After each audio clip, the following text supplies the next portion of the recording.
बच्चेदानी का मुंह खुला होगा तो आपकी एक दिन में प्रेगनेंसी रुक जाएगी। जी हाँ। कैसे पता करें कि आपके बच्चेदानी का मुंह खुला है या नहीं खुला है? उसके लिए बहुत ज़्यादा ज़रूरी है कि आप अपना ओव्यूलेशन टेस्ट करना स्टार्ट कर दें, ओव्यूलेशन को प्रेडिक्ट करना स्टार्ट कर दें। जब आप अपने ओव्यूलेशन को प्रेडिक्ट करेंगे तो उससे पता लग जाएगा। अगर आपका ओव्यूलेशन हो रहा है दैट मीन्स आपके बच्चेदानी का मुंह खुल चुका है।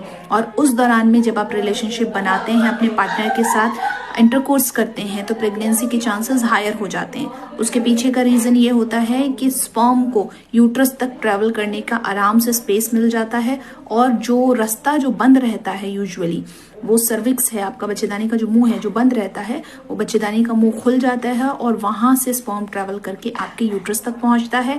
और अगर आपकी ट्यूब्स में किसी भी तरह की दिक्कत नहीं है, किसी तरह की ब्लॉकेज नहीं है, किसी तरह की समस्या नहीं है, तो ट्यूब से जो एग जो है वो ओवरी से रिलीज होकर ट्यूब से ट्रैवल करता हुआ आपके ट्यूब से ट्रैवल करता हुआ गर्भाशय में पहुंचेगा। अब दोनों की दोनों वहां पर एग और स्पर्म मीट करेंगे।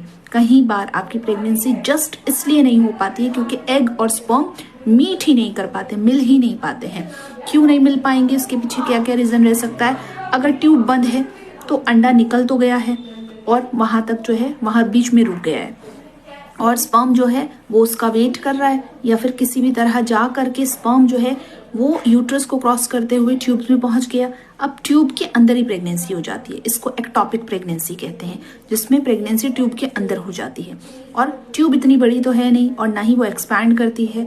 जैसे आपका प्रेगनेंसी होता है, आपका जो स्टमक एरिया है, यूट्रस है पूरा आपका, ठीक है, आपको उभरा हुआ नजर आता है ना, तो एक्चुअली में साइज किसका बढ़ता है? आपका यूट्रस का साइज जो है वो बढ़ता है।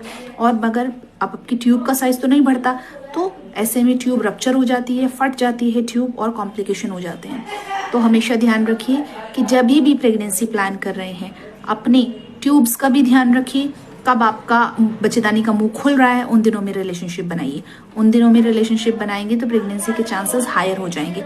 और एक बात, अगर आपकी बच्चेदानी का मुंह खुलता ही नहीं है, जिसको बोलते हैं सर्विक्स स्टेनोसिस, सर्विक्स का जब स्टेनोसिस हो जाता है, ये अकड़ जाती है मसल्स, तो ऐसे में प्रेगनेंसी अचीव करने में बहुत दिक्कत आती है। बहुत दिक्कत क्या, कई बार प्रेगनेंसी होती ही नहीं है। तो उसके लिए आपको प्रेगनेंसी थेरेपी मदद कर सकती है। प्रेगनेंसी थेरेपी का कितना खर्चा है? Just 10,699 rupees one time expenditure होता है। और इस थेरेपी को बार बार करने से जो हर साइकिल पर 3 महीने के अंदर अंदर आपको बहुत अच्छा रिजल्ट दिख जाता है। और वहीं पर जब आप लाखों की मेडिसिन ले लेकर के अपना ट्रीटमेंट करा रहे हैं, उससे भी रिस्पेक्ट नहीं मिल रहा है, उससे भी अच्छा सा रिजल्ट नहीं मिल रहा है, तो ये आपको बहुत मदद करेगी। फ्रेंड्स के साथ शेयर कर दीजिए, जिनको इस तरह की प्रॉब्लम है उनकी हेल्प हो जाएगी।